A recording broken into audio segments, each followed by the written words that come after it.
Yo, welcome to another episode of the Elleven podcast. This is your boy, Nana speaking.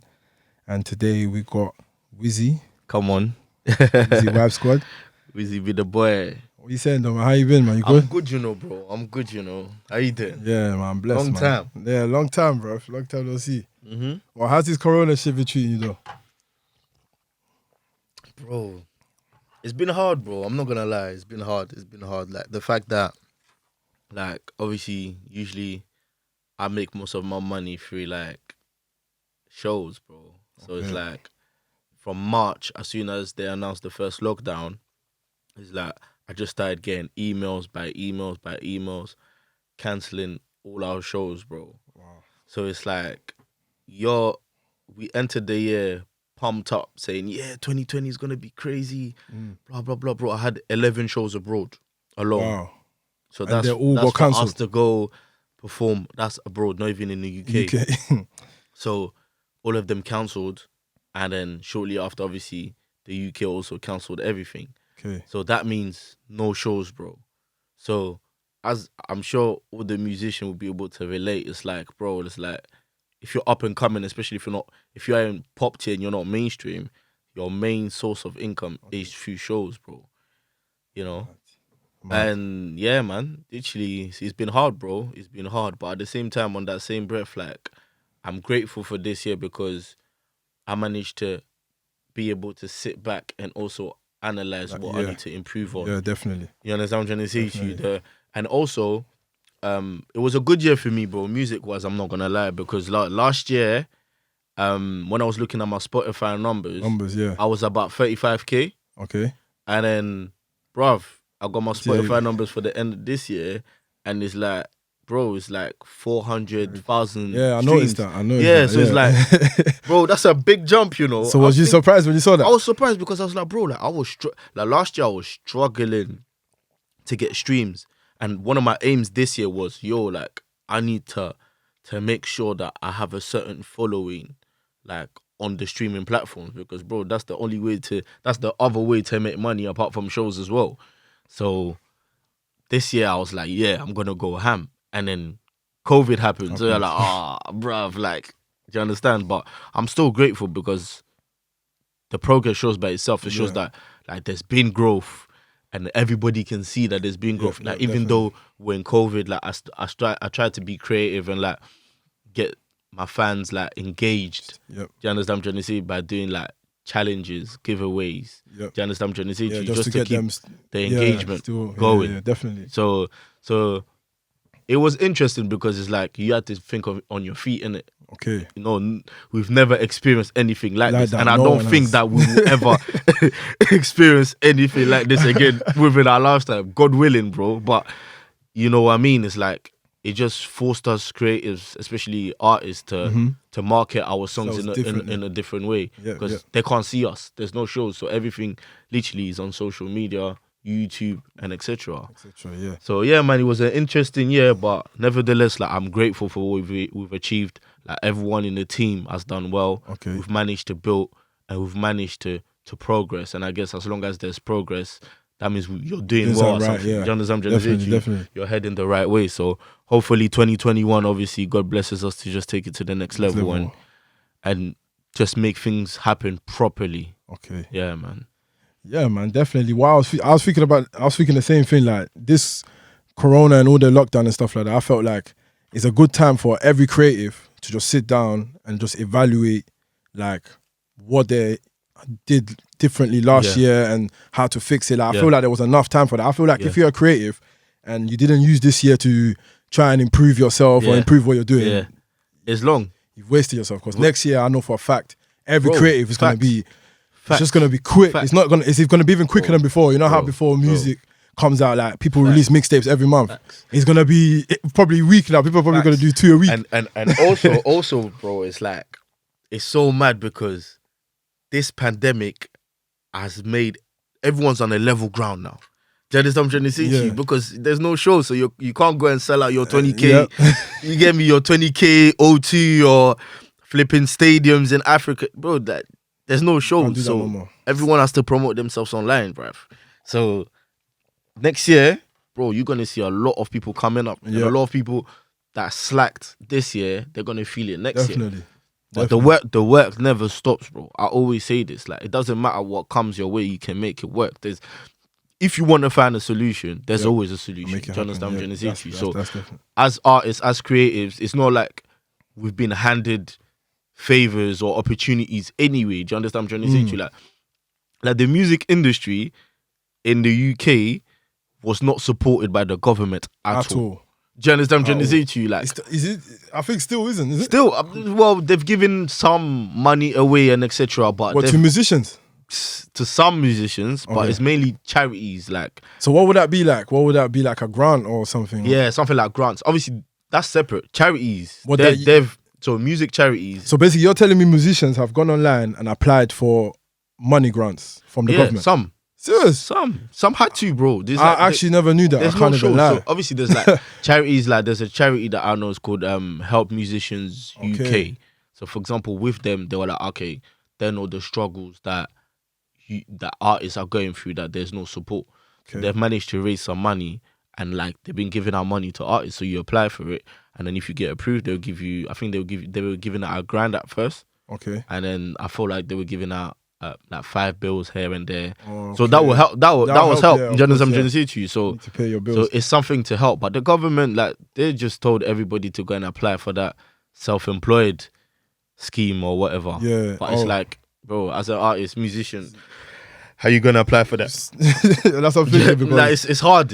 It's not because they ask for a lot of documents, like your tax and stuff. On all them things there, and it's definitely not every musician's got that pattern. Do you understand? So it's like, yeah. So, but it shows though a lot how the government does not care about a certain group of people, because people feel like, for example, musicians, footballers, blah blah blah, just because they earn a lot, they don't need help. Because maybe as a musician, let's say you make from shows and everything like $100,000 a month, you earn a lot, but obviously you're also living $100,000 a month type of life. So now Corona comes, there's no shows. My thing is also is that, okay, us artists, some of them may be making 100 bags, 500 grand or whatever, but it's like when they're getting taxed according to what they earn. Do you understand what I'm trying to say to you? Which is a large tax because of the money that they're earning. Do you understand what I'm trying to say to you? So surely, if something has happened, the same way you guys are taxing them is the same way that obviously you should be able to support them. 100%. Do you understand what I'm trying to say to you? Because you've taxed them according to their tax bracket. Yeah. So therefore, if they're not working and there's a loss of income, there should be some type of thing even for if them. you're not going to cover everything, you cover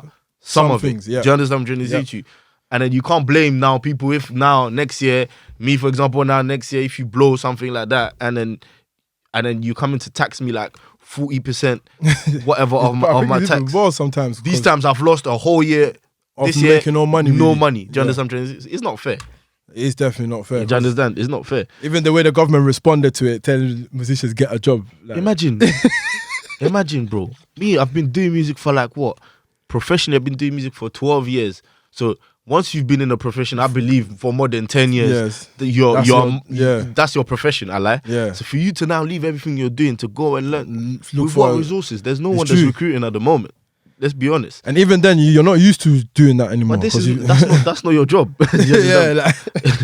He's just in a sweet position. And I know. He's just out there, you know what, just saying things that he can't relate to us. So he's just saying things that just... Because the thing is, he's saying go get a job, but in the morning when he's waking up to go do his working from home, he's got the radio on, innit? You get me? He's listening to music, right? He was there, so... And let me tell you something, It's funny you say that because the other day, me and my brethren were talking and I was telling him that, you know, the music industry, like if there wasn't no music within this pandemic, people would have lost their mind, bro. Definitely. So we need to start. Do you understand what I'm trying to say to you? So this idea of like being an artist or being a musician is not a real job, or it's just our entertainment, so we don't care about it, needs to stop. Because at the end of the day, they need to put some respect on the artists and creatives for their art, because that's what's putting a lot of people out of their misery. Do you understand what I'm trying to say to you? Like, I don't know, personally, if there was no music within this pandemic, bro, I would have lost my head. Definitely. Do you understand what I'm trying to say to you? Imagine going through from March when they announced the lockdown till now, and there was no music. No music videos, no nothing. everybody will lose their mind. As well. I promise you. Music is what saved most Do you understand what I'm people. trying to say to you? So a lot of artists, even though it was a pandemic, we still put out music in order to give the people something to go through in these hard times, to just take away their mind of the fact that, okay, you know what, I'm actually going through this, you know, I don't have no money, I've been sacked on my job, I've been blah, blah, blah. But once you put out a certain type of music that makes them feel good, they'll be like, okay, oh shit, you know what? Blah, blah, blah. Do you understand what I'm trying to say? Forget about it, it's fine. You could even get more motivated as well. Do you understand? So no matter what music you can get, fam, there's how many types and genres of music that can uplift your spirit or take your mind away from certain things. Do you understand what I'm trying to say? Me personally, when I'm stressed or whenever I'm doing something, music is my getaway, bro. Yep. So listen to music, whatever, get in my zone. Once I come out of my zone, like I'm focused. I can do what I'm doing. You need to do. Do you understand what I'm trying to say to you? And I'm sure a lot of people can relate. So yeah, man. Yeah, man. So obviously this is the first time you're on the Elleven podcast. So obviously I just want to get into your story from the beginning, innit? Yeah, so facts. Where did you grow up? Like, so where, like, for example, where was you born? Like, how your beginnings? Where did you grow up? So I was born and raised in France. Okay. Paris, 91 Bap, that's the end, you already know. That's where Niska and them man are from. That's where Niska and them man are from. Yeah. Niska's my See, neighbor. I know, bro. I know about I listen to that shit. So, Niska's my neighbor, yeah. So that's the end. So I was born and raised in France, Paris. Went school there, went college. But, bro, it wasn't easy, man. It wasn't easy. Like, growing up in France is like, it's a struggle because it's a struggle for people of color. So, really? Yeah. Because when I see like videos of France, like for example the music videos and that, in the area you see like loads of different cultures mixed in one, and they're all together in one way. So I feel like in the ends, there's a community. Right. So it's not like that in the ends. It's more of a like when you go to school, when you start looking for a job. Do you understand what I'm trying to say to you? That's when the kind of the racism starts from. So at first I didn't really experience racism until I started going to like secondary school.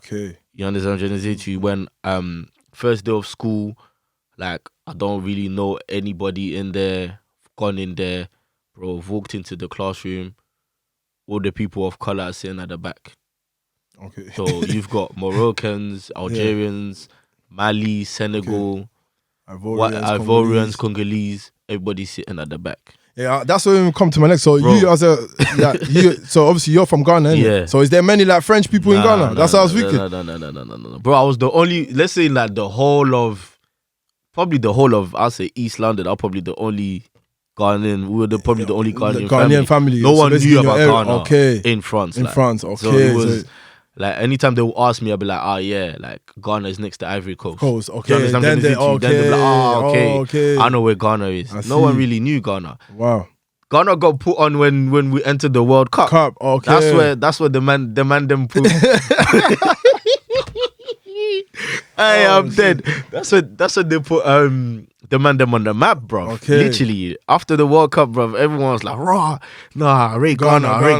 Everyone started knowing about it. I know football is big in France as well. Bro, big in France, big. So that's when like me, I was representing Ghana. Bro, from the day I was born, I know. And I will always represent Ghana, fam. I'm a Ghanaian, but a full-blooded Ghanaian. I remember the first day I saw you. Trust me, bro, I don't care what anyone says. I am Ghanaian, fam. So yeah, man. But yeah, bro. So the racism, it was crazy because it's like, imagine first day of school, you've gone to school, all the white people at the front, all the black people, foreigners at the back. So like, that's a mad picture to get on your first day on your first day of school, like. Definitely. And then obviously as you go along the year, obviously you realize that these teachers are racist. The way they speak to you, the way they've got people with privileges, you get me, the way they treat them and everything. And it's like you're only a kid and you're experiencing that. Do you understand what I'm trying to say to you? So it was hard, man. And then to me personally, I was like, I always used to hang around people that were older than me. The reason that is because for my age, I was quite mature. Okay. So I always used to chill with people that were older than me. The reason that is because I would always be able to kind of foresee where I would be in like 2-3 years time. Is they 3 years older than me, because that's the environment that we're in. There's only a couple ways for you to make it out of where I'm from. So, do you understand what I'm trying to say to you? Yeah, I understand. So I've looked at and I was sharing with people that were like much older than me, and I was like, oh, come on, man, look at these people. Like they're like 3-4 years older than me, and they're still outside the block, chilling, smoking, drinking, not doing nothing. And I'm thinking, bro, that can't be life. Yeah, do you understand what I'm trying to say to you? Like that's not that to me. That wasn't life. And I'm like, and I'm seeing them like graduating, do you understand what I'm trying to say, do mad studies, and then they end up like working in like supermarkets, yeah, or like delivering pizza. That can even like put that. you off. Yeah, so I was like, bro, like, what am I really doing here? So I was like, one day I was like, no, I need to move from here, but I don't know where I want to go. So I was good at English and I was good at French, but I've always wanted to learn. I always wanted to learn English. So I was like, I wanted to go to America at first. Yeah, that's what everyone was doing. Because to me, the English accent was dumb, innit? I was like, nah, I'm not trying to speak like them in it, man. That's what I'm trying to say to you. And imagine, I end up exactly speaking like in it. So it's mad, didn't it? But, yeah, man, bro, after that, my dad said no. Cash is like, nah, America is too far, too dangerous. Definitely. So he was like, but you can go to London. My uncle's here. So then I came here, lived with my uncle for a while. And then, yeah, man, now started going college, learn English. Do you understand? Then once I finished college, I studied business. And then I went to university, Hertfordshire University, where I studied international business and Spanish. And then I graduated, bro. I heard that. From then, straight music, bro. Okay, so basically you moved from France to here first by yourself. Yeah. Like, obviously to stay with your uncle, and then your family came afterwards as well. Okay. Yeah. So would you say your family came here more because of you, or they were already planning to come anyway? They were planning to come already. But you was just in a hurry to... Me, I just wanted to come out for holidays at first. I wasn't even really meant to stay. So when I came from holidays, I was like, nah, I want to stay here. Like, I feel like there's more opportunities here than there is in France. Because fam, I seen like black people driving serious whips. Trust me. I'm like, I see Asians driving serious cars, big yards. I'm thinking, raw. Trust me, that reminds me when I first came to this country. I was like, cousin, in France is not like that, but where I'm from, it's the ghetto. Because I was born in Austria, innit? Yeah. You hear me? So there, I even got to explain racism, right? There, racism is deep. Like, see, when in England people are complaining about racism, sometimes I just laugh like, you think you're racist, bro? Like, where I grew up in Austria, in Graz, like, even when you're speaking your language, someone will literally walk up to you and tell you straight, like, we don't speak monkey languages here like that. You have to speak German. Like, it's straight and you can't say nothing. Like, you have to literally just... It's the same thing in France. You know what I mean? Like, bro, where I'm from, in France. if you're a bus driver and you're black, like, my mum told me about this, I'm probably like, so black bus driver, no one will hop in his bus, bro. Like, he's a black bus driver, but as soon as they see that he's black, no one will hop on his bus. Imagine. So they just had to get rid of him because no one will use his service, innit? They'll rather wait for the next bus than jump on a bus that a black person is driving. Bro, when I was in France, one time, I was at the bus stop, and then I was sitting at the bus stop. There was no one at the bus stop. Then this old lady comes. Boom, boom, boom, boom, boom. I'm sitting there. I've made space for her, for her to sit down. Do you know what she said? Oh, you monkey, get up and leave. I can't sit on the same bench as you. Wow. I was like, brother, I was like, someone's hungry. I was like, have you had a bad day, old lady? Come on, bruv. It's not... Like, do you understand? I had to stick it on her. I was like, first of all, if right now you was to bleed, you bleed red. If I was to bleed, I'll bleed red. Do you understand what I'm trying to say to you? There's nothing that makes you better than me. Do you understand what I'm trying to say? So, furthermore, next time when you see a black person, how about you greet them, and have a conversation with them rather than insulting them, to understand, rather than being stupid and acting like people are. Do you understand? We are all one, fam. It doesn't matter what color we are, fam. Like, I keep on stressing. I don't know some of them, man. The way they've been programmed growing up, but fam, we're all one. It's true, but obviously some of them, they don't really understand at first, innit? Because what I've noticed is sometimes people see a black person and they only imagine what they've heard in the news or on the TV, and things like that. But how can you let the media and the TV have such a big impact on your judgment? But that's what it's there for, though. But without you having your judgment, though. Do you understand? Because at the end of the day, yeah, we could say the same thing as black people and say that, okay, the news and the media are also affecting our judgment, so we go and hate whichever race. But it kind of does, though, because that's what the really and truly news, media, TV, that's what it does to people. No, I agree with you. It makes you think. I agree with you. It programs for you to think a certain way. Because if you think about, like, for example, you see when you go to Ghana and you go to village, and you know, like, them people that don't really have TVs, nothing, that watch probably TV twice and a year or something. I hear what they're you're saying. open-minded, like, do you get it? They won't see someone and start thinking racist and all them things there. I hear what you're saying. You know what I mean? But at the same time, us as black people, me, I can only speak for myself. We've been through a lot. Do you understand what I'm trying to say to you? I could easily carry hate as well for that race or whichever race and say, oh yeah, but I hate white people. I hate Asians. I hate this. I hate that. But that's not the case.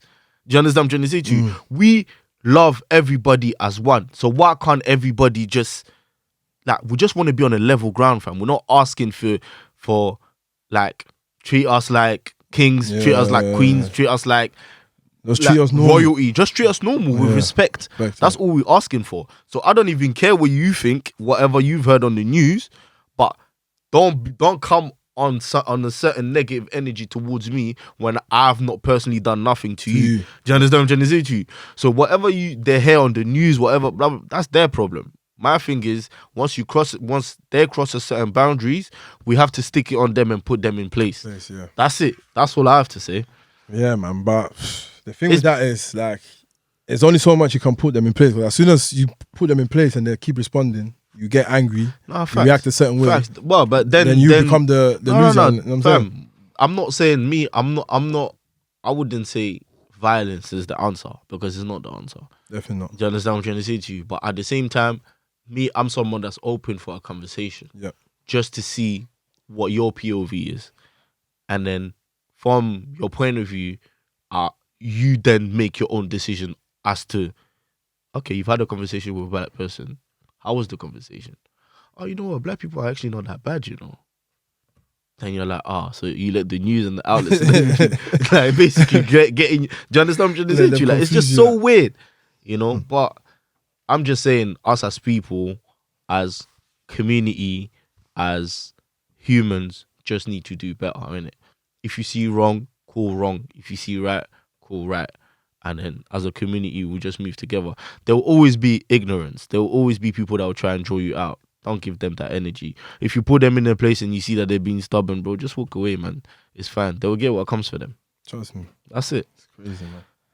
So, okay, so then you coming from France here, so how was the transition? Like, how was it for you transitioning from life in Paris into life in London? Because obviously it's definitely completely two different things, because the way people in London think, the way people in London move, it's definitely different for people out there. So how was it for you transitioning? So let's say like your first year in London, how did you fit? Like, how did you get in?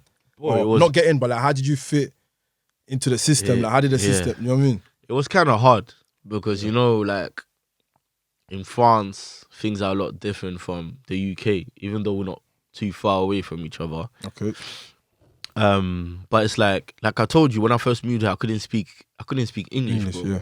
I could understand, I could read and write perfectly, but I couldn't speak say it. what you wanna say, Do you understand? yeah. So at the beginning it was a struggle, but the good thing is when I went to college, it's like, I don't know, I felt like my energy kind of spoke for itself, and it's like I managed to just make friends. Okay. So when I managed to make friends, it's like it was quite easy to make friends. You understand? I feel like sometimes people are like, when you move to another country, like, it's very hard. Like, people are like not sure, but it's like I was lucky in that sense where I made friends quite easily. Okay.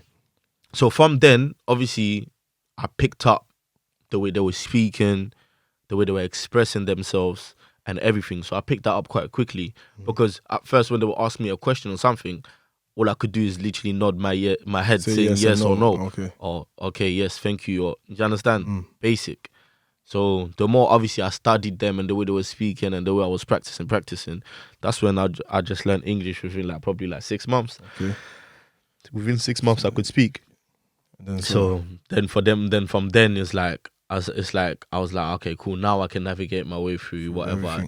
Because imagine, bro, not being able to express yourself the way you want to. It's so hard. I know, though. I know. When I came, but I think obviously you said you came when you was in college, innit? So I feel like college is probably more easier than when you're coming in secondary school. Like I came secondary school time. Secondary school's hard. Yeah, secondary school. Hey, secondary school's tough. It was. Oh my god. Especially in the East. Secondary school in East. It was crazy. It was crazy. It's definitely tight. But so you basically came England like 10.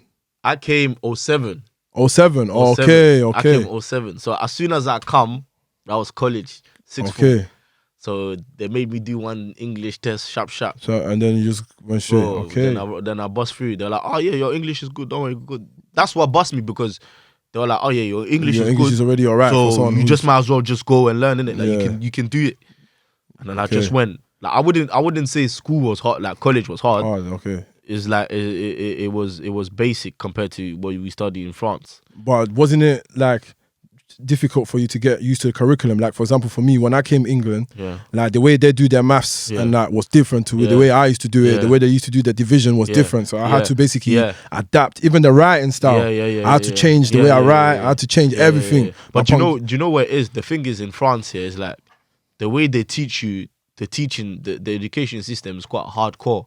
So they always teach you different ways of doing stuff rather than just one way. Okay. Do you understand? So for example, like with maths, I hear what you're saying. Obviously, the English curriculum is very different to the French curriculum. But the good thing is that if you've got the French curriculum, you can easily adapt to the English curriculum.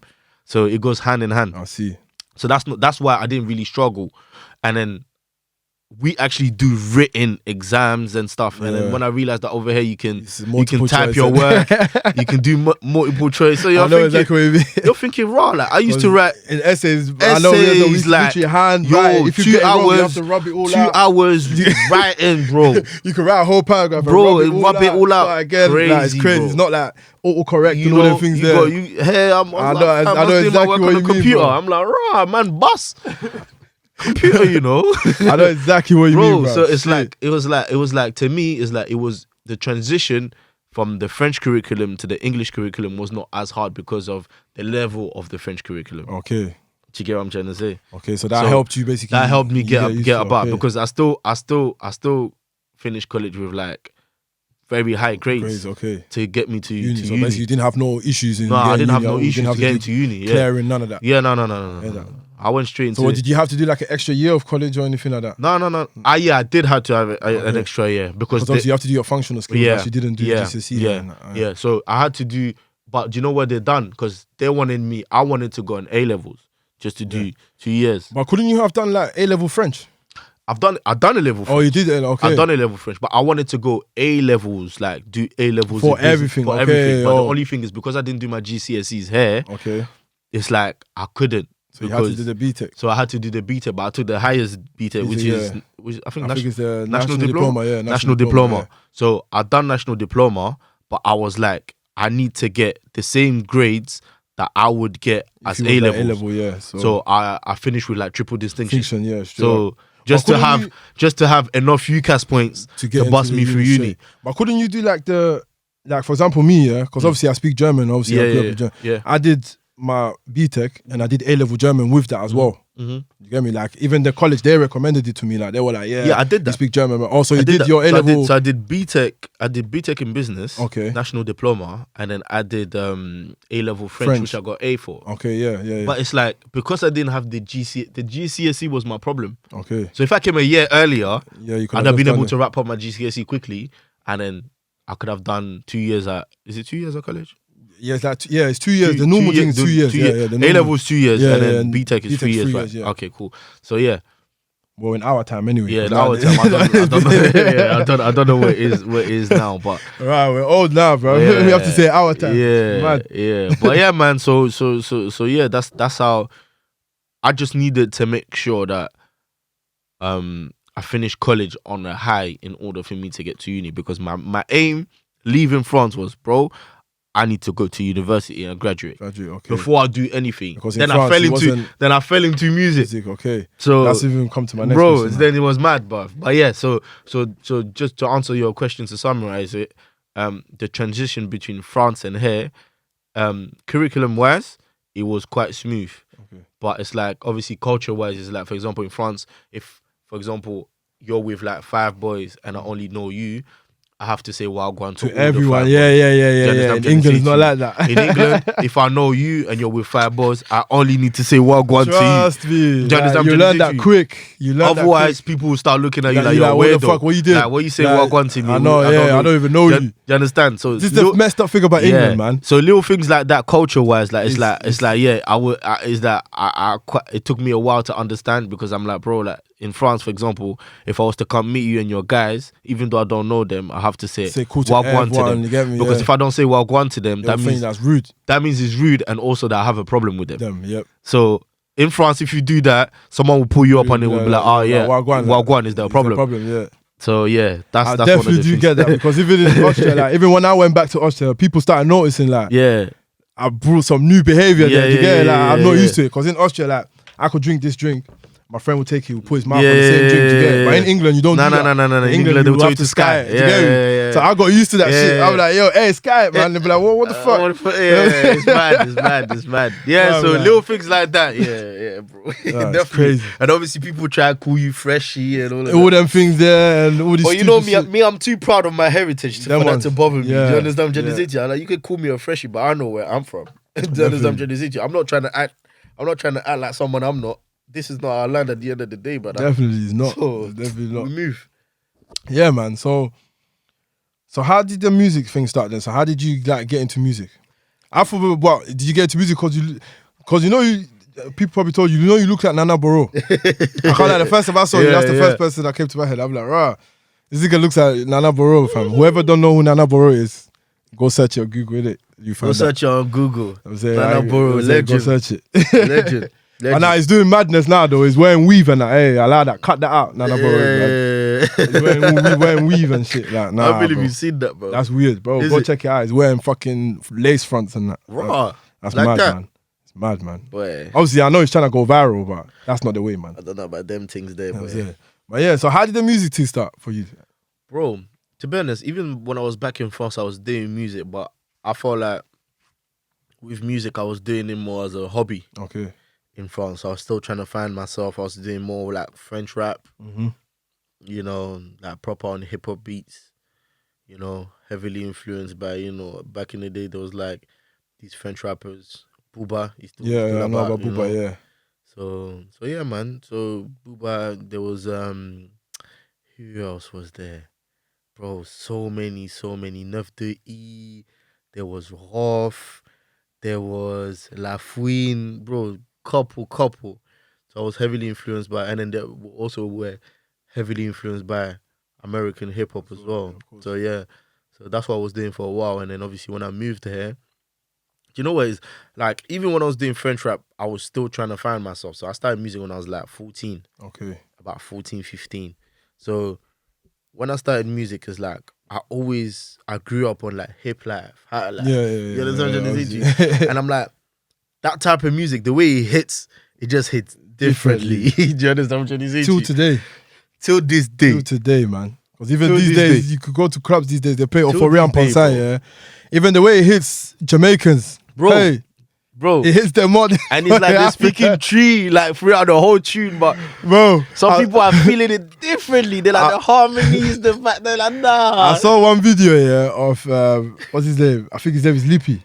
Yeah, he was listening to yeah. And bro, the way the guy was feeling it, I was like, hey, I was like, has Euphoria and Ponsa seen this video, bro? Or is he Euphoria and Ponsa that sings that song? Or Kofi something? I think is it Kwamna? No, it's Kofinti and I think his name is Kofinti and Euphoria and Ponsa. Yeah, Kofinti. I was thinking, have them niggas seen this shit, bro? How much is blowing in England, bro? Like I feel like someone needs to let them know. They must. I think they know. If they don't know, someone needs to make them aware. I think they know because, bro, even in clubs, once you drop that tune, bro, even thingy Otolege, bro. Oh my days, the way you see Jamaicans move to Otolege, I'll just be watching the thinking. Crazy. Not even African people feel that tune that much.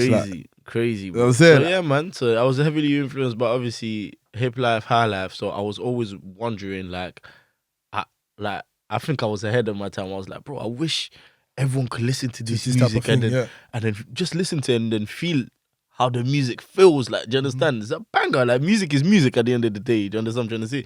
But I'm like, in order for that to happen, like, they will have to understand what we are saying. Yeah. I can't speak French to everybody in those type of beats. Yeah. So it's like, at the time, it was kind of weird.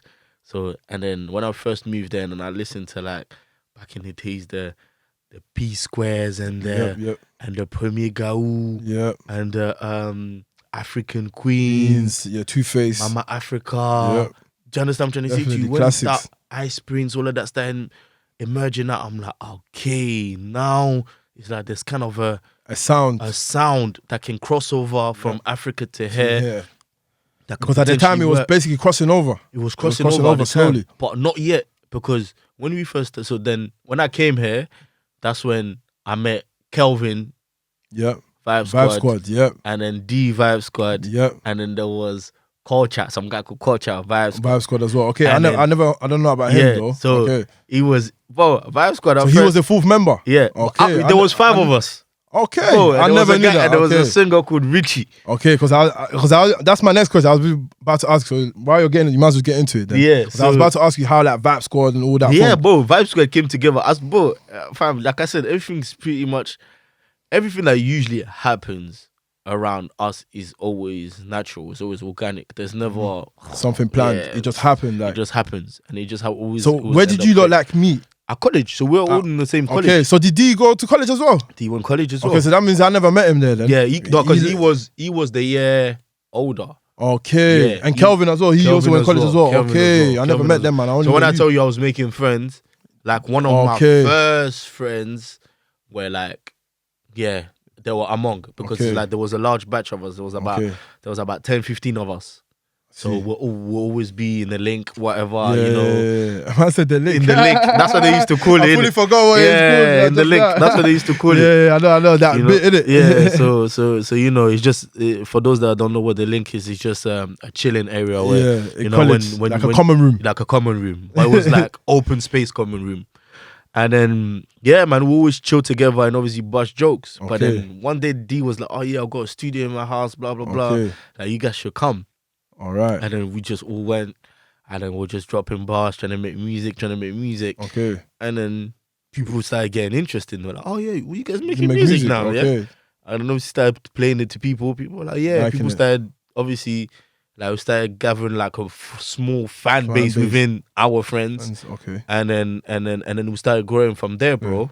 Okay. Literally. And then obviously, then we started obviously getting out there more and more, trying to connect with people in order to showcase our sound. Okay. And at the time, there wasn't much platforms, bro. Nah, definitely for not. you, like people, the Afrobeats was not even called Afrobeats. Listen, that's what I was about to say. Me personally, even yesterday I was thinking about it, I was like, Vibe Squad was the first group I saw in the UK do something like that. I didn't see anything before that. If there's anything before that, someone can correct me or say whatever, yeah.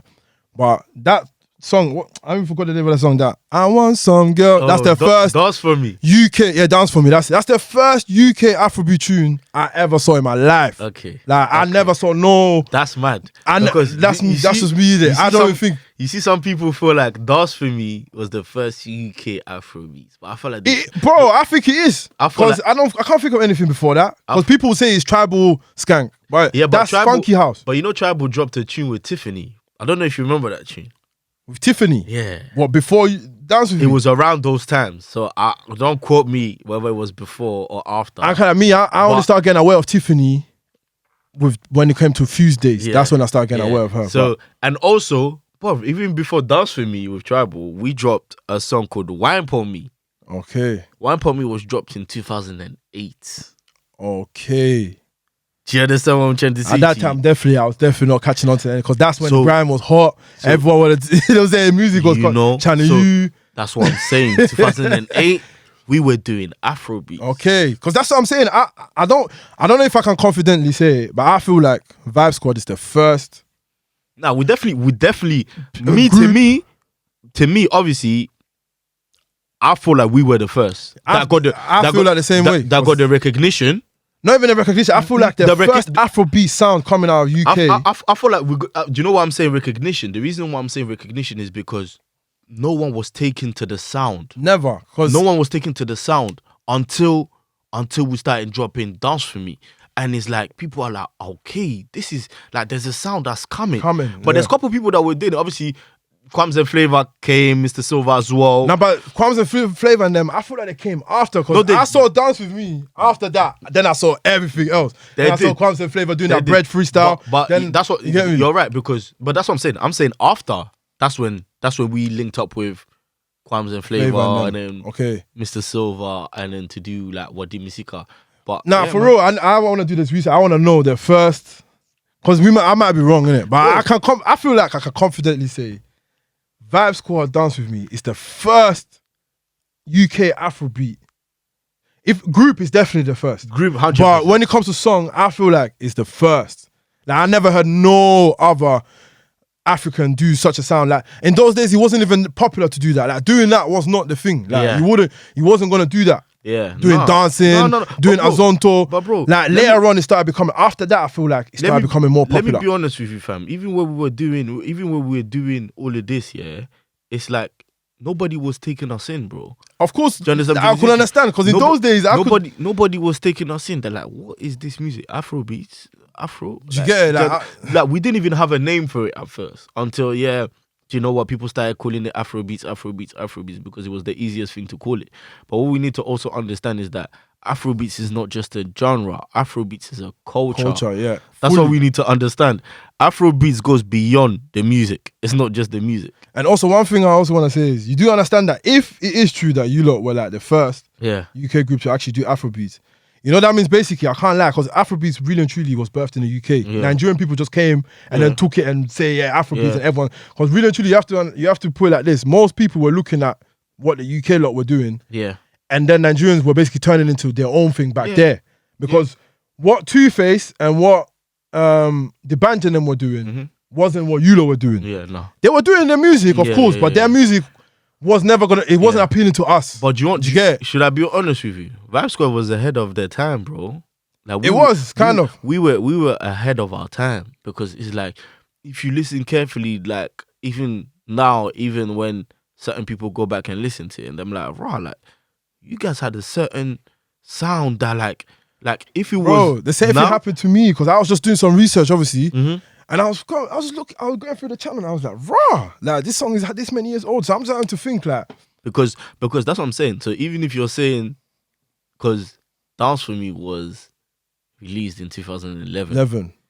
Wine For Me was released in 2010. And then our very, very first single was released at the end of 2008. And I don't think there was any Afrobeats artists in 2008, bro. If there was any Afrobeat artists, they were doing grime or they were doing funky house or something. 2008, in 2008, bro, obviously you can quote me if I'm wrong and obviously you can show me, but bro, in 2008, I remember, fam, because the only bookings we will get will be either weddings, Ghana independence or Nigerian independence. So you know we're doing Ghana independence from then? Yeah, bro, from 2008. There's flyers there, bro. There's everything out there, bro. Bro, that means I ain't gonna lie. So when you lot were doing it then, who was on the bill with you lot? So mostly was Ghanaian artists, fam. And then we were the only UK. I would say legitimately you lot basically started that way. Yeah, I agree. Like people could correct us if we're wrong. Like me, I'm open for correction, but what I'm saying is obviously, you know, sometimes as a genre, when people start a genre, because they may be doing it in their corner and they're not getting no love. They won't really. Do you understand what I'm trying to say to you? So me, I'm always open for for conversation, because at the end of the day, fam, within those times, there was no one. Fam. There was no one. Me personally, and it's like we knew because of the struggle that we like. You might need to understand that we were trying to push something that everyone was against. Like everyone was like, no, like I don't need this. Yeah. Like what's Afrobeats? Like I don't need it.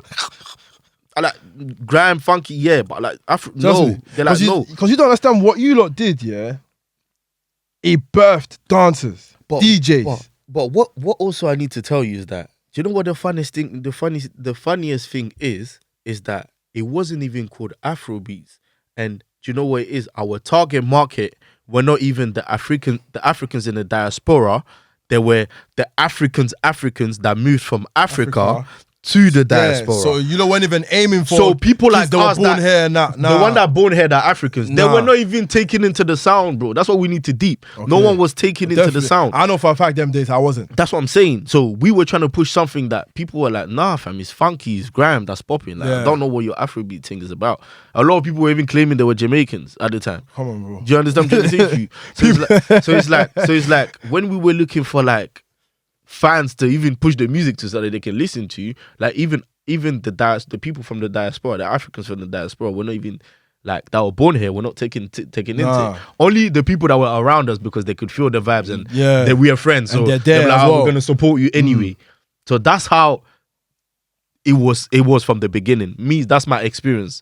Do you understand? Obviously, other artists, whatever, they might have their experience, but at the time, I didn't feel like there was another group called maybe Sons of Kings. They were a Ghanaian group as well, but they were doing more hip life, high life, speaking tree across the whole tune. But we were speaking English.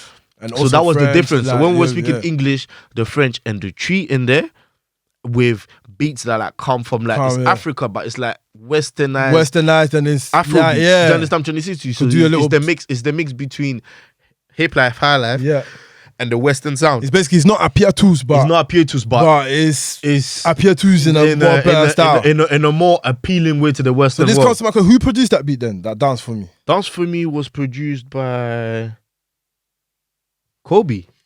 Was that UK guy? Okay. Yeah.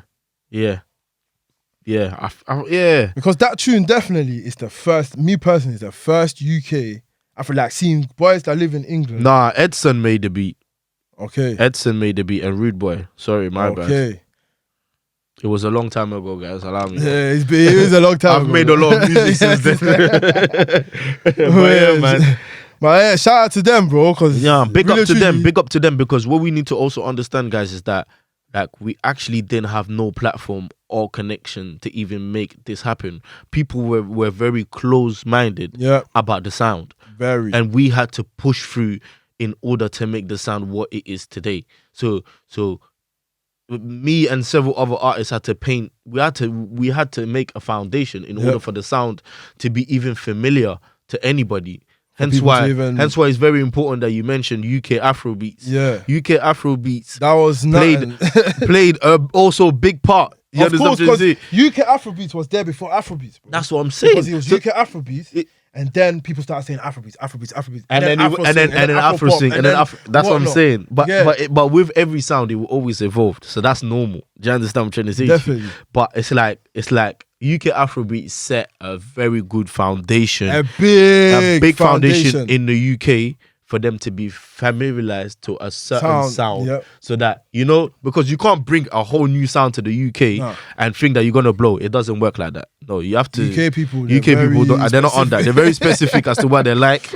If it goes left or right now, they're not on it. Do you understand what I'm trying to say to you? So, but UK Afrobeats definitely painted a good, solid foundation for the sound to grow and being familiarized within London and the UK. So yeah, man. But yeah, vibesquad definitely one of the first Afrobeat groups in the UK. Facts, bro. The first. If you want, you can go on YouTube and do your research. It's not even one of the first. The first. I'm saying it. When it comes to group, I'm saying it's the first.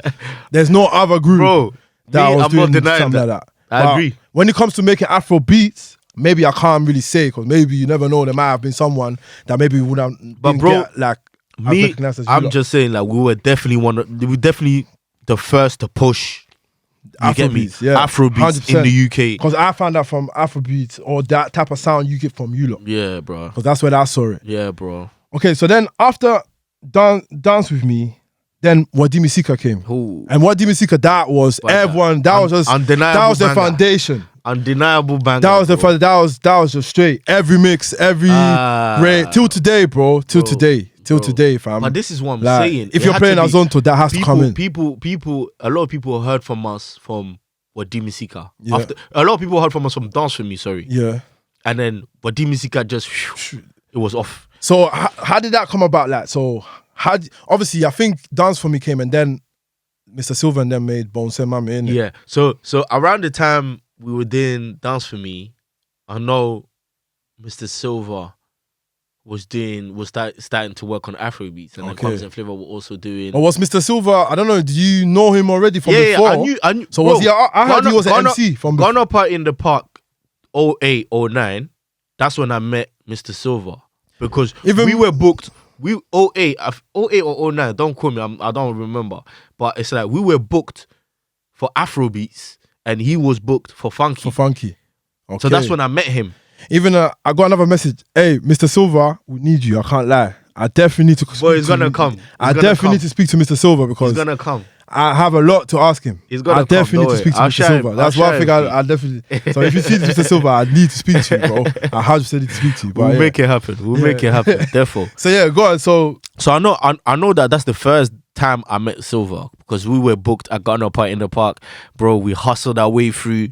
They were like, nah. They were like, nah, we don't need that. We don't need that type of sound. They just want hip life, high life, funky, grime. I could imagine, bro. Bro, they're like, nah, we don't need that Afro thing. They were not really interested. So obviously, we had a link in there, and then the guy was like, oh, you know what? Like, you guys have been hustling me for quite a long time. So do your thing. Do your thing in 5 minutes. Okay. Bro. So then you know this time we rehearsed for like a whole 10-minute set. We said, okay, because we have short time, we're just gonna play songs back to back. Bro, then when we got on stage, bro, as soon as they pressed play, like a minute in, the guy was like, he's trying to take us off stage. Wow. Bro, imagine that. But the thing is, he's clocked that the reception of the crowd was too much, because they were feeling it. They were feeling it. So he knows that if he comes to the front and say, you lot move, it's gonna be like everyone's gonna be. Because I could imagine like how it would have felt to them. It was new, it's like mad. UK but that's what I'm saying. People don't understand how much we like us as vibesquad we fought for Afrobeats. Like, do you understand? Bro, even me, I didn't understand until recently. Like bro, I was doing my research. Then I was like, it's deep. Wait. Like, you don't understand that people were not.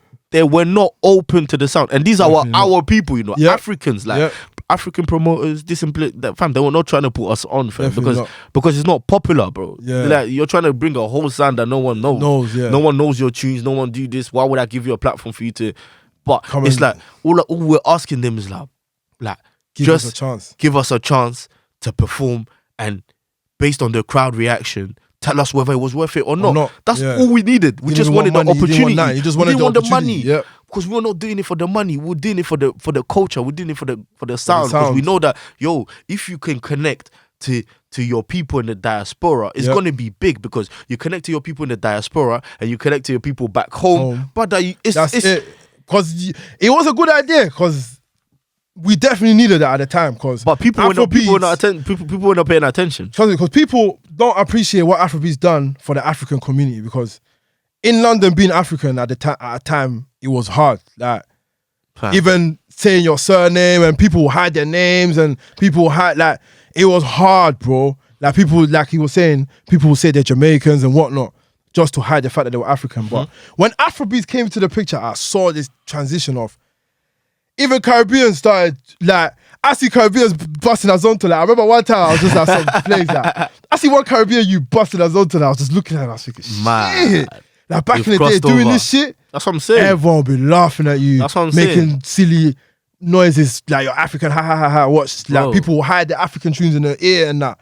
You know what I mean? That's exactly what I'm saying. And I feel like, you know, like, it's good. You understand? I'm trying to say to you, because at the end of the day, it shows that even though, bro, us as vibesquad, we couldn't have done it by ourselves. So we're not here claiming that you did it by yourselves. No, but it's definitely that we managed to make enough impact to make other people believe. So we managed to make an enough impact to attract people, for people to be interested in the genre, if not even motivate people to even join us in forces in order to push the genre. Saved the funky house lot, bro. I'm gonna be honest, bro. Afrobeats saved the funky house lot, bro. Let's be honest. Everyone that was on funky house, I am dead. Transitioned into Afrobeats so smoothly, and it was such an easy transition. Do you get it? Because funky house was already skanky. It's similar sounds, but it's similar sounds, and also, like, let's not be oblivious to the fact that, bro, when you heard like some of Doneo's tracks, bro, the vibes that he's doing on there, It's Afro vibes. Afro vibes. Mr. Silva, the vibes that he was doing on the funky. Trust Big me. shout out to my boy Mr. Silva, bro. He was already Yeah, implementing the Afro vibes. Afro with the vibes in funky. there. So hence why the transition was smooth, because he was already, I feel like with Silva is like he was still with funky, he dominated funky, bro. Let's not Okay. lie, fam. My man was shutting down Funky. sets, bro. Okay. Because I'll be there when he will be doing he's this doing set. this shit, You understand what I'm okay. trying to say to you? So I see where he's come from, and I see that he's always implemented that African Afro vibe Okay. in his sound. So the transition for him was just smooth. It's like okay, it's the next level, because it's the level where I'll be able to express myself fully as an African. And it worked for him. Man came with bangers like Boom Boom Ta. Come on, bro. Do you understand what I'm trying to say to That you? was a straight That was boom straight, boom ta. bro. I remember because I just started uni when that came out, bro. Straight You couldn't reload. fuck with that song, bro. Big up- Every freshers Big party. up Mr. Silva. Big on up this Mr. one. Silva, I can't Big lie. up Scob. Big up Bro. Kwamzandsilva. Listen, Trust me, boom boom ta was crazy. bro. That song, mad. I don't know, like if you think about it commercially, you wouldn't think it was as crazy. But obviously at the time, that type of sound couldn't really bust like that. Oh, but bro, what we need, community-wise, what we need to understand is that there wasn't no structure. there wasn't. It was just going studio Bro, and making a it song. was just innit? going studio and then you hop on making it, a you hop song. on it. You hop on it. You hop on it. Put it out on YouTube. Hope for And the it- best. Yeah. Hopefully, Something Abranti will happened. spin it on Choice FM. Do you know that was that was it. That's all we had. That's bro. what we lot had, didn't it? That's what we had, bro. Release a tune. Hopefully, Hopefully, Abranti Abranti will spin it because that was the only thing we got. And then obviously Afrobeat Sundays came. We managed to Yeah. showcase. Oh yeah. Do you Afrobeat understand? Sunday. Yeah. Bro, that's what I'm saying. That's There's the time. history, Bro, brother. shit. Fam, so that's what I'm saying. People need to do their research about Afro. Yeah. Like, the impact that UK Afrobeats had within the UK Okay, sound. like, Because it was there was years and years and years and years of grinding, bro. Like we were going to shows and we were Trust going me. up and down the country. Bro, when I was at uni, that's when Wadimisica blew, bro. Blue. Yeah. So I could So, imagine. We're up and down the country, everywhere. showcasing blah blah blah, bro. Then the sound started spreading. Spreading. Like, Oh yeah. no, it spread. It But spread. uni helped a lot. Yeah, because obviously at the time, not to throw any shade, but Caribbean people didn't really go uni that much. Not to throw shade. You had Caribbeans in uni, but let's be honest, 10 people in uni, 10 black people in uni, Caribbeans would be 2 or 3. Okay, I'll say my uni, that's how it was. Like it weren't many Caribbeans in My it. uni there was Caribbean, so I Well, don't know. bare. Was Yeah, it bare, there was yeah? a couple. Okay, in my Because uni, I know when the bashman was coming on, they're going, wow. I got like in Northampton, we didn't have bare Caribbean. Is There it? was bare Afs in it. Yeah. So Yeah. at that time, I know that the sound was so big. So like uni raves Yeah. was something. But that, you know what it is? The good thing is that as we were going and as we were also pushing the sound in the UK Afrobeats, the people from Africa as well, the artists from Africa were also pushing it. Afrobeats. Yeah. Because Do you that's understand what I'm saying. I feel So like you lot motivated them. it could be that. It could be that. Because, it could be that. Because you know the thing, for example, Yeah. that's a UK No, Afrobeat sound I he agree. used to. I agree. Do you get it? Because he I didn't really agree. speak tree in that. I agree. He's speaking English because agree. he saw what. I won't say he did, but I feel No, but like I agree, he but- saw what's but happening here. what you need to understand also is that if they seeing that there's a certain traction somewhere, bro, they have to adapt the sound so that the sound spread as Yeah. wide as possible. Do you understand what I'm trying to say to you? So that's what I was telling you earlier, that Afrobeats evolved, so it didn't really stay on the same level. Some people were doing hip life, high life, and then they were trying to westernize it. Some people would just use the drums in a certain way, Yep. but have the keys playing in a certain way, or the lead would be. Do you understand what I'm trying to say? The guitar. Do you understand what I'm trying to say? The sax. It depends on whatever, but it's like they made it appealing to a wider audience. Yeah.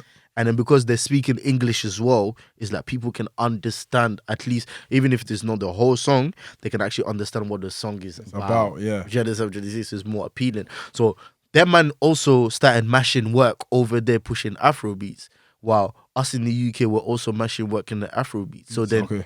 it all linked up together. So then that's when you get the Ice Prince coming here, Yeah. and then we will open the Shows for them. Yeah. and then the R2Bs will come here, and you open up for them. O2 Indigo, and then That's we'll why open for I'm coming to Do you next. understand what I'm trying to say to you? So it's like it's like I don't think we have enough time to go through the whole evolution of Yeah, how of everything come. But I'm sure the small insight I've given you shows you that there was groundwork. there was groundwork that were done before we reached that level. Yeah, because even me, I've just learned. Because you saying 08 or 9, because 08 or 9, I didn't even know Ghana in the Park existed then. It was there, bro. That means you lot have worked. Because Fam, it was I there. remember, like, for example, when it comes to Mr. Silva, there's one thing I always remember. Like 2011, I remember a time in Ghanapartyinthepark, everyone was just waiting for Mr. Silva to perform. Bro. Everyone was just waiting for him to perform. And someone must have gave someone, and you know how Ghanapartyinthepark had 2 stages. They had the hip life stage, you know, where they do the live band, and then they had the big stage, innit? Yeah. And people were saying that Mr. Silva was performing at the live band stage, innit? Because I don't know why they didn't put him in the big stage. Bro. Probably at the time they didn't really think he was worthy for the big stage. But the way everybody transitioned from the big stage to that live stage to be with Mr. Silva, where everyone then said to them, yeah, Mr. Silva, come to the big stage and perform. When I saw that, I was like, wow, Afrobeats is gone. Like Ghanapartyinthepark was like, would you say that was also like a vital part in helping? Of course, bro. You lot as well. Did they give any platform that gave us their stage to perform on was a groundbreaking moment, because all we need to understand is that them man were not taking us in. Do you understand what I'm trying to say to you? So the fact that we had to showcase ourselves and let the public decide whether this is hard or not. Do you understand? That's the hardest thing, bro. Yeah. Do you understand what I'm trying to say to you? Because no one wanted to hit Afro. Definitely, man. Big up Akwabaauk, UK. Definitely. Big up Akwabaauk. Big up them every time. Big up all the Ghana independents. Definitely. The Nigerian Big up independents that had us. Trust me. The weddings also, because they were the most Ghanapartyinthepark. Because even I remember one year, even UG, I remember one time. You know the time when he used to rap over like hip life, he used to rap over Amachi Dede's beat and that. So I remember one time he performed in Ghanapartyinthepark and he was doing his rap that he did on the Amachi Dede beat, innit? Yeah. And I remember at a time people were talking over him performing. I remember that time. Yeah. Like he was performing, everyone was just talking, nobody really wanted to listen. And I remember the MC came and was like, you lot don't want to take my man in, this is UG, like it's hard, blah, blah, blah, blah. I remember like it was sad, like. And then I remember a year after that, him and Mr. Easy's team came out. Bro, I saw him at the Ghanapartyinthepark. But I was like, nah. You see, this is a perfect example how people are close-minded. I know. I was surprised. But trust me, people were not taking us in. Like, I'm sure a lot of artists that are doing well today went through something similar. Something similar. Because the UG's one, I saw it, and I saw it literally a year but after.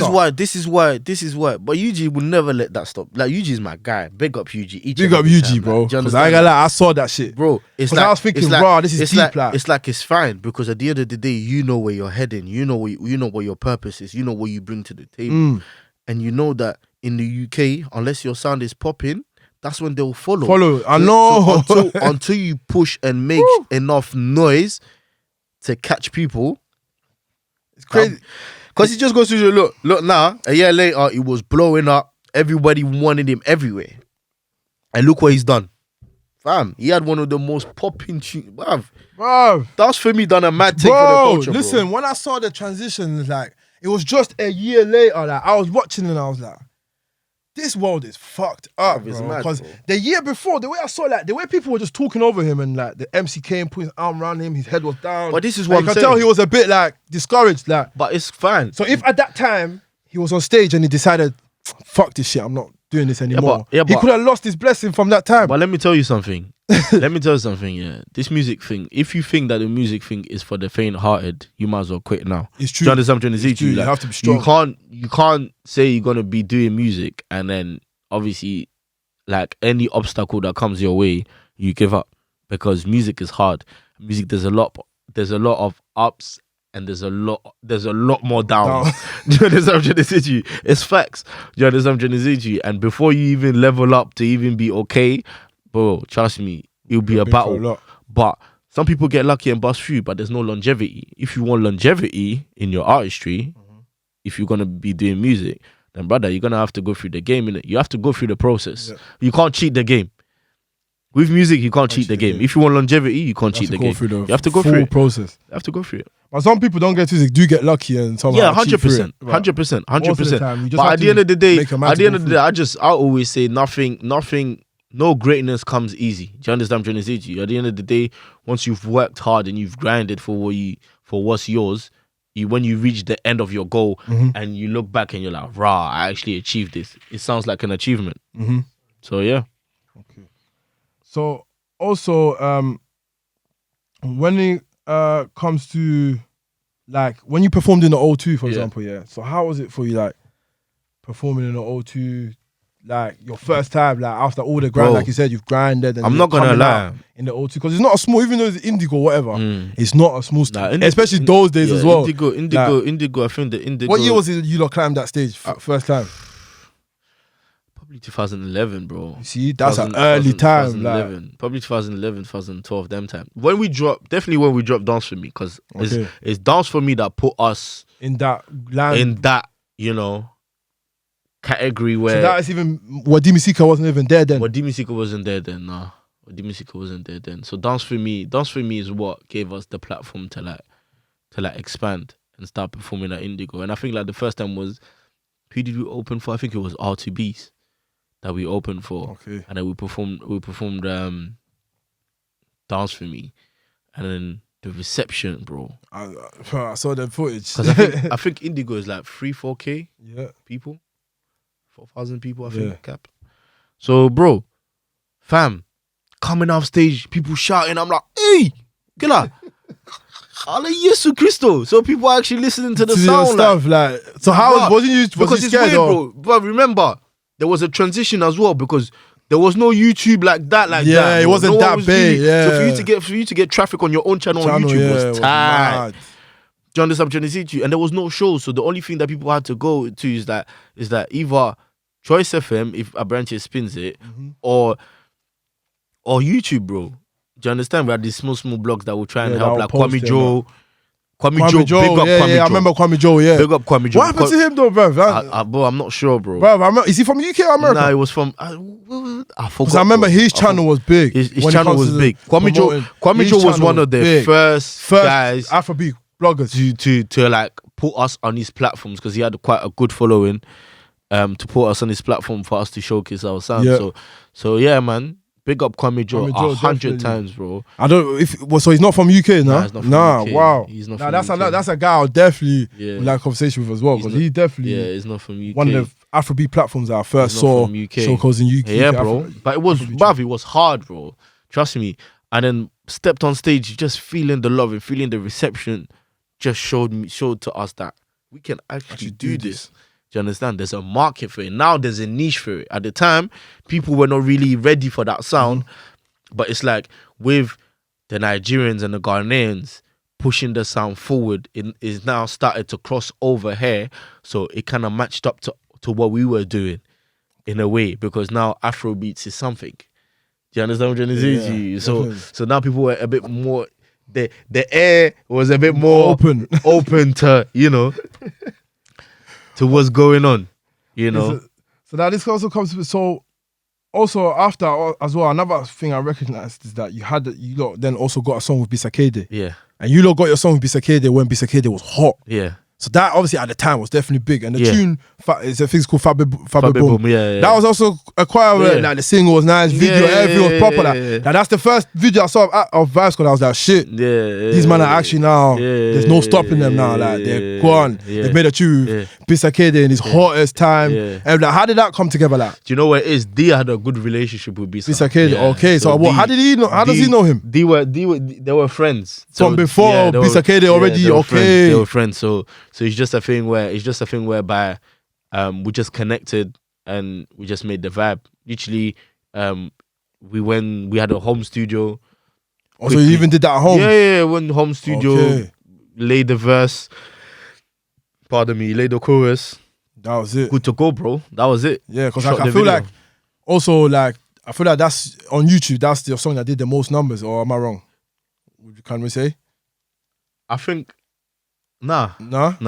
So what song would you say did the most numbers? Akwala Kitty did the most numbers. Bloody hell, I've really forgot about that still. Because that one was also a big. But that one, you lot didn't do a video for that. We did do a video. Oh yeah, you did. And them times the video hit 500,000. Okay. Them times. That means I didn't see. I was searching for it. I was searching, but I don't think it wasn't on Yulo's channel though. You uploaded it, was it? Nah, it wasn't. Because I was on Yulo's channel yesterday, 100%. I was going through. Let me see. No, because I didn't see it on Yulo's channel still. Let me see. We'll probably use. Let me see. I was like, I call like Kitty Kitty. Yeah, I remember that tune as well. That was quite big. That was a Zonto anthem as well. You see what I'm saying? So he was had a couple of Zonto anthem. He was on Kwame Joe's. It was on Kwame Joe. Okay, that's what I didn't see. Yeah, it was on Kwame Joe's. Yeah, because I remember that I call like Kitty Kitty tune. Like, that was big up Kwame big. Joe. Yeah, bro, Kwame Joe. Kwame Joe. Trust me, bro. Kwame Joe done His a lot channel was popping. Done a lot for the man. I don't know where he's from, but he had it patterned. Like, he had it correctly patterned. Nah, facts. 100%. So now I see that at that time I was seeing vibesquad is now, like I said, you lot now made a song with Bisa. Like Bisakdei, by the way, the time they made a song with him, he wasn't like he was big, innit? Yeah, like he wasn't a small Bisa. Like he's already made Azonto Ghost. He's already has he already made Mansa by then? Yeah. Yeah. Okay, mid-man. So that was Bisakdei at his heights. You know what I'm saying? So at the time when I saw that, he gave us a nice free ball. You get, and also DV as well. Yeah. He made a song with him as well that went off that song as well. You get me? So Bisakdei was at his heights at that time. So then all of a sudden, what I just saw is vibesquad, you lot just started making songs on your own. Yeah.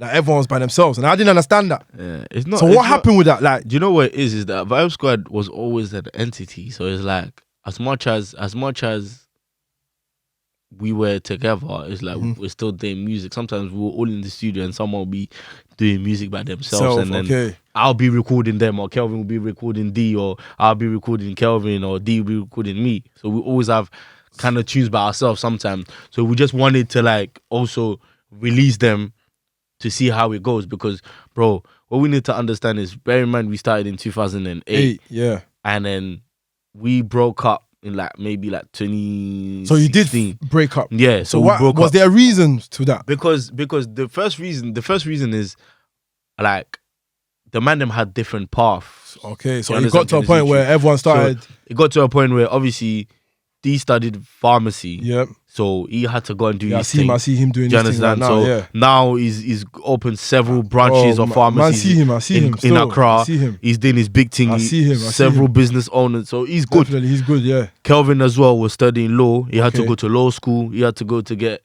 all these qualifications in order for him to also become a qualified lawyer. So is Kelvin still in England as well? Yeah, Kelvin is now in London. Okay. Kelvin is one of the most... He's one of the top black entertainment lawyers in the country. Okay, so he's an entertainment lawyer. He's an entertainment lawyer now. I see. Yeah, and obviously me, I'm carrying out the flag with the music. You understand? So you're the only one out of vibesquad that's still... I'm the only one out in music full time. Yeah. So is it them lot, would you say they've stopped music completely? Or is it just... So they're completely out? So there's no way we could ever get another vibesquad song ever again? I can't say that. I can't promise you that.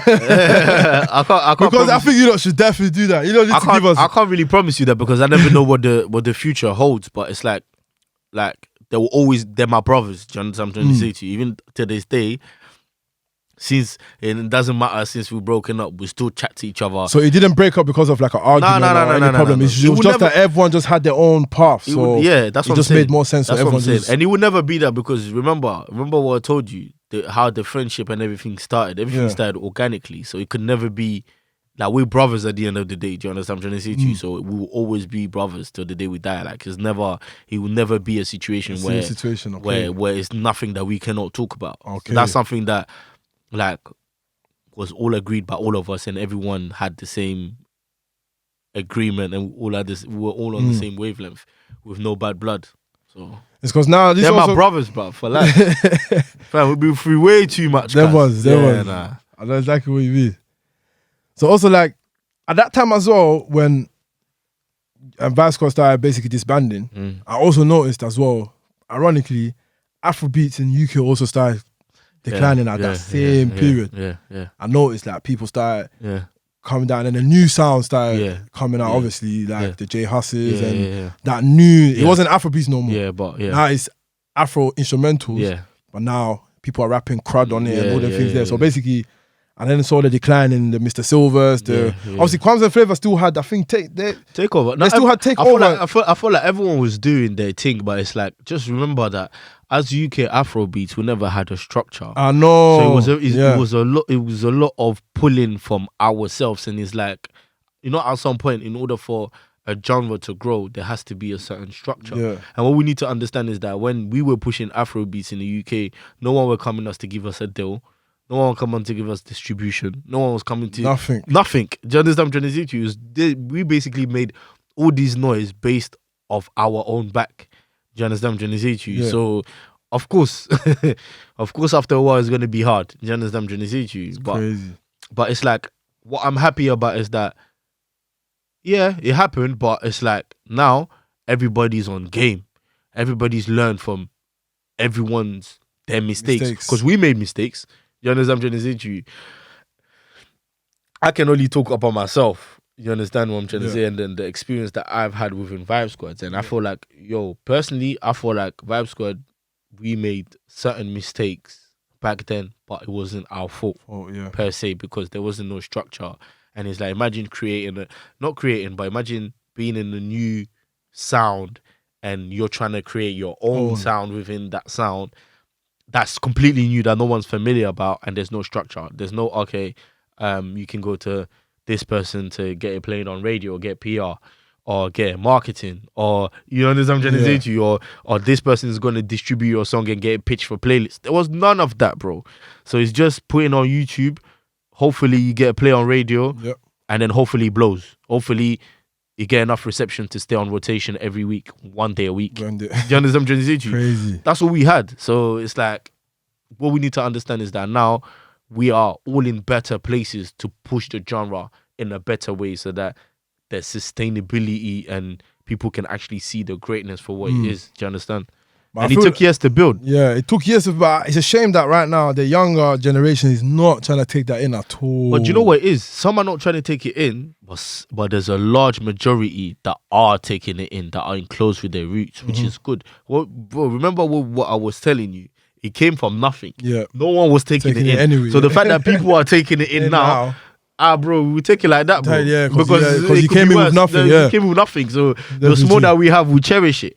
And me, I cherish every person that pushes Afrobeats and that pushes the culture forward, because, bro, we've grinded to get to this stage, bro. Do you understand what I'm trying to say to you? And it's like, even though some people might be Afrobeats, Africans, but it's like, it's our culture and it's our duty to push our culture forward. To me personally, that's my duty. That's your duty, And if you feel like you're an advocate of the game or within the industry, I also feel like it's also your duty to push the genre forward. And let's all work together in order to make Afrobeats and put it on the pedestal that it needs to be. Supposed to be, Simple, isn't it? Like, I feel like together we can make a mad thing happen. But in order for the mad thing to happen, we have to be together. Yep, 100%. That's it. 100%. So also, like I was saying, after Vibe Squad obviously disbanding and not falling apart, but like obviously disbanding and coming apart. Obviously after that, I noticed that for maybe a couple months to a year, I didn't really see you anymore on like music wise and all of them things there. And then you popped up again. And then I saw your new single, Plug on the Phone. And I saw that there, I think you rebranded yourself completely. You fully rebranded yourself, your Rahboymusic and all of that. So tell me about that. How did that all come to? So how did that Rahboymusic stuff come together? So Rahboy, we already had, to be honest, me and P already had the relationship from a very long time. So even when I was telling you were our O2 DJ. Okay, so P Montana was there them times already. DJing for us. Okay. So while we're performing, he was there DJing. So the relationship goes a long way. And music aside and business aside, like, he's actually my boy. So so it just made sense. Yeah, so it just makes sense. So it's that obviously we all sat down, and obviously Funks decided to create a label, Rahboymusic. And then at the time also I was in the process of rebranding. So it only makes sense to do with my people that's around me. See me, I like to work with people that are on the same wavelength energy as me, and they're my boys. We've been working together for a while anyway. So why not join forces and be business partners to make this great? So with Rahboy is a partnership. So I'm my own entity. Rahboy is their own entity, but we work together. Oh, so you're not like a signed under the label. It's just it's partnership. I get what you mean. It's like, so we're business partners together. Like, we're business partners rather than me being under them on the label. Whatever. So how many artists do they have on there? Because I know they got Brenya. So they got Brenya. They got Foyam and Kdei. And they got producers. So they got Joel's. Who else is Joel's? What the one that makes the beats for the one that made Mr. Easy and them. No, Jules. No, Jewels. oh, sorry, Yeah, Jewels. That's different. Oh, okay. Yeah, Jewels. He makes most of Brain Your stuff. Okay, Yeah. okay. I see. Yeah, so yeah, man. So that's so with Rahboy, it's like it's a partnership. We've always been working together anyway, so it's like we just always work together, on most of the things, you know. But I'm my own entity. I'm self-managed. Do you understand? Everything. Like, so basically, right now you're doing everything with yourself. I've got a big input within what is going on, but I'm also co-managed by Chris Ads. So yeah, man. So it's just at the moment it's us, and obviously Rahboy are also there to support us in it as we are business partners. So they also have that involvement. So we have a team. Do you understand? Rahboy play their part, and we also play their part. We also play our part as well. So that's how the partnership comes. Yeah, because so definitely. So another thing I saw as well. Yeah. Obviously, apart from you rebranding, and I saw that you're now more getting into the French Afro type of music. You was dabbling in that as well. Yeah. So you also dropped another single. I see you also in Brazil, doing some features over there, touring and shit. Like, crazy. How does that all come about? Like, I see you in different countries. Like, bro, do you know what it is? It's like, and also, sorry, before you get to that, you're actually one of the artists in England that I see that has made many international, different. You know what I'm saying? You dabble in many sounds, innit? Even one of your recent singles, Let It Go, it's a different sound again with another. You know what I'm saying? So how did that all come about? Do you know what it is? It's like when I was going through the rebranding of myself, I was thinking of how the public will perceive the brand and everything that I stand for. And I realized that the things that were attracting people, so quote unquote my USP, unique selling point, was that the fact that I could speak French, the fact that I could speak English, the fact that I could also speak Tree. It's like all of a sudden people were already putting me in that international bracket. So in everything, you have to study the market you're going in. If that's how people, you have to do your research, market research, and find out what people, in what light they see, and see if you can incorporate what you're doing in order to make whatever you're doing work. So I just ran with it. I was like, okay, cool. You know what? Like, I like spitting in French. I like spitting in English. I like singing in French, singing in English. So let me merge everything together, French, English, and Tree, and create a Western vibe with a fusion of different culture, while in the same culture, because it's still our culture. The Latin market, if you go and do research about how the Afro Latin started, it's from Africa. Do you understand? It's very similar to Africa. So I will always, my thing is, my type of sound, should I describe it, is always fusion of Afrobeats with other culture. Do you understand what I'm trying to say to you? Within other culture that are related to our culture. Not just, I'm not going to go and do something that's completely left. It will always be something that's when you listen to it, you'll be like, okay, I get it. You get me? Okay. Yeah. So how did they perceive you? Like, for example, in Brazil, how did they perceive your sound? International artists, bro. Like they seeing us as big, because they were like, raw, this guy from France, and he lives in the UK, but he's also always in France, but he's also in Ghana. So they're thinking, you've got international weight. So they automatically classify me as an international artist straight. So how is the music industry like in Brazil anyway? It's big. Brazil, it's big, bro. The Latin market is but they're so speaking big. Portuguese, though. Yeah, but it's so big, bro. What we need to understand. Still classified as Latin? Yeah, what we need to understand is that within that genre, there's reggaeton, there's ballet funk. So there's different genres. It's not just Latin, but it's just off the Latin market, innit? You know. So there's so many subgenres as well, other genres that are pushing. But what we need to understand is that their numbers are crazy because of their population. Do you understand what I'm trying to say to you? That's true. So even when we dropped that song, bro, that song, like, within 24 hours, it done like 250,000 views. Okay, what's the artist called? It was MC Brankim. MC Brankim. Okay, so how did you link up with him? Online or? To be honest, one of our we had a project manager for the whole project, and then he had some links in Brazil. So we're working on some ballet funk type of music. And he was like, these sounds like you could work with this person. And we send us on to that to MC Brankim. And then he was like, he was feeling it straight away. Jumped on it, sent it the next day. And we're like, yeah, man.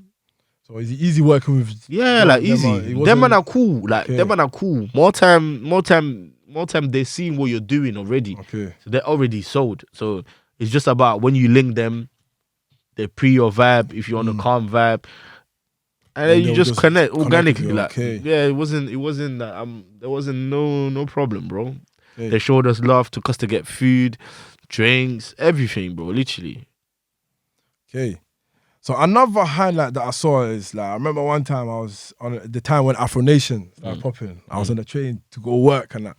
I just see a video of you, bro. I see, bro. I think you was even trending, bro. Fam, I see you all over Twitter, fam, on the big ass stage, bro, hosting the fuck out of, bro. I think your section of your, I don't know if you hosted the whole Afronation. No, I didn't. But it's like you're part of the set or whatever it was everywhere. Like, you know what I'm saying? So tell me about that. Like, how did that come about? Like, you know what it is, yeah? With that is like it wasn't planned. Okay, so that was not planned. Nah, it wasn't planned. Okay. So it was crazy because it was like it was P set, P Montana's set, yeah. And he had a 3-hour set.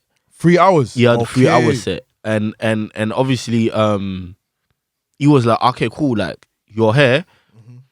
Like, you might as well. Do you understand? I'm trying to see to you. And I was like... Was you initially just meant to perform or he just said... No. I was just... To be honest, it was just a vibe. Do you understand? I'm trying to see? The whole trip was just a vibe. Okay. So that's what we need to understand. So it's not even a thing where it was like planned or there was pressure or whatever. No, like it was just planned. And he was about to go on stage and earlier we had a boat party. Okay. So when we had the boat party earlier, the boat party went off. Through the hosting, do you understand? So throughout the ball party, I was just catching a vibe. Obviously, I grabbed the mic, started gassing everybody, giving them vibes, so everyone was feeling. So after we done that, like the promoters and that, like, Wizzy, you might as well jump on, do that again, do your thing. Yeah. Do you understand? I'm trying to say to you. And then that was it, bro. Wow. And then I was still like 3 hours with Eddie Caddy, bro. It was so it was you and Eddie Caddy, yeah? Okay. I feel like that's the most people have ever been on stage to see. Like that's what I was thinking. That was like 20,000 people or something. Bro, because how did you feel when you got out there and crazy, bro. Giving you all of that reception? The vibes they were giving me. I thought you was performing at one point. Bro, I was like, shit. Bro, the vibes you they were giving me. Bro. I think you got more vibe than artists that were going on stage, bro. It was crazy. You definitely got more vibe than Davido. That's what Davido's performance. This guy's a bad guy. Nah, but nah. Hey. I saw them. Hey, bruv, it was crazy. The energy that they were giving me, like the love that I got off stage. Like everything is like on and off stage. It was just an amazing experience, bro. Wow. Like amazing experience. God willing, next year we go again, innit? Trust me. This time we're performing full sets. Yeah. Say that. Yeah. Because when I saw that, I was like, wow. Like I see it I just see you everywhere. Crazy, like, bro. I didn't even expect it. Do you understand? Okay. I was just going off a vibe, and it's like this is what we do anyway. Me and P. Do you understand? I'm trying to say to you, like, if he's like, that's like I said to you, like we've got history. Like I've been to so many of his shows bookings. He's been to so many of my shows. It's natural for us to do that. This is something that you normally just do anyway. We do anyway. So it's like yeah, if you like, we just jumped on stage and made the vibes, bro. And bro, people were, fam, that picture, there was a picture that was going around. Yeah, listen, I saw that. I was like, wow. I was like, that must be crazy. Because I'm like, I don't think I'll be able to stand in front of it. Because I think I'll go out and see that many people and I'll crumble, bro. Fam, it's not easy. You always get that little feeling in your belly before you get on stage. I'm not going to lie, still. Because I don't care what anyone says. No one can tell me to just go out there. Even the big leagues, Burna Boy, Davido and them, they cannot tell me they just step out. Because when you see that many people, you will still feel a bit shrugged, like, because you be thinking shit. Facts. Like, especially if you, like the way you're saying, you've worked from ground up, like 08, from performing from weddings and parties. Then all of a sudden, there's 20,000 people in front of you listening to your voice. You're driving them, like they're doing what you're saying, tell them to do. If you tell them wave this way, they're waving. If you know what I mean, that type of control is like, it can make you nervous. Like it's crazy, man. Facts, bro. Yeah, man. And also, big, man. So now after the rebranding and all that, so what's next for W1zzy basically? So right now, bro, is I've managed to build a enough foundation for me to now make people understand who W1zzy is, what the brand is, and everything. So I feel like this year we've built up a nice should I say, portfolio Okay. in order for us to go off with. And then next year is just about going ham. You know, solidifying the sound, Making this being out there a lot more visually. You know, hopefully we can go back to shows and then cement the brand, you know, and make sure that we drop bangers for it to circulate and level up to the next level, you know, and connect Africa to the diaspora through music, man. Okay. Yeah, bro. Yeah, man, definitely. It's definitely a good look. Like, I like the way you just rebranded yourself, because most people, after breaking up from the group, they'll be like, fuck it, I might as well just. Yeah. But I feel like, bro, it wasn't really a choice for me. I feel like people were like, you can't. People were like, because I'm sure people definitely discouraged you from. Bro, or did people support? Let me be honest. For me to start this from scratch, zero. Yeah, that's bro. what I'm saying. Because Like, after everything you built, it wasn't easy, bro. Like, that's what I'm saying. Even up until this day, but I wouldn't say okay, yeah, it's easy now, but it's a lot easier than what it was before. Then, yeah. So rebranding is never easy. is not easy. Starting from zero fans and starting everything from zero is that I was lucky that obviously through vibesquad I made enough noise and connections to obviously stay afloat. Oh yeah, and then I can obviously use that to just into certain gates that certain things that obviously normally as a fully unknown artist you wouldn't get, you would get. But it's like, it's a lot of work and pushing, but I'm grateful for each and every person that's been behind me, that's been pushing me, that's streaming the songs, watching the videos and everything. Because bro, like, fam, when I say at some point that I was like, fam, there's no one listening to my music, but the fact that now I'm getting, like, I've hit my target of the year, 500,000 streams. Like, bro, next year is the million, bro. So it's just about keep on pushing, perfecting the sound, listening, have an air out of what people want to hear from me, and then just make greatness, bro. Definitely. Yeah, man. And there's no point in giving. I feel like there's one thing Roy Hodgson said when he was an England manager, yeah. And it's something that he said is, if you take 100 shots at a goal, at least one will go in. Yeah, bro. You know what I'm saying? Facts. That's a fact. That there's no way you can take 100 shots and not one goal will go in. Even if not 50 goals won't go in, one goal will go in. And when that one goal goes in, it's an achievement. Like I was saying, I saw UG on stage, everyone talking over his performance, no one listening, where the MC has to come and interrupt. Facts. To everyone shouting and screaming, wanted to see him and him being the main act of the event. You know what I'm saying? So if that is not, like, things like that motivate me. You know what I'm saying? I'm no musician or nothing, but that motivates me and it shows me that in whatever you're doing, don't give up, because you never know how far away or how close your blessing is. You know what I'm saying? Trust. You never know how close it is, because you can just miss it. Just have to keep on pushing. Don't let your head get in the way. Don't let little things that come and people discourage you. You just always need to stay focused on your goal. Don't listen to the noise that people are making. Just stay focused. People will chat shit anyway. Bro, people chat shit anyway. See me, I don't really listen to what anybody says, because, brother, today they'll be saying, "Oh, you're dead." Tomorrow you drop a banger and you're popping, and next thing you know, the all over you. Do you understand what I'm trying to say to you? So this just means that people are fickle. So just focus on what you're doing, because that will be your biggest reward at the end of the day. Then you can just say to yourself that, yo, like, I actually made this happen, and bruv, that's it. We move straight. So what can we say today? Is this your first interview? Can we say? Yeah. First it's my first podcast. Facts. My first podcast interview. So you heard it. So breaking another record. Bro, you get breaking me? another thing, fam. My first podcast record, and I'm not gonna lie, I was happy to be here. Yeah. You get me?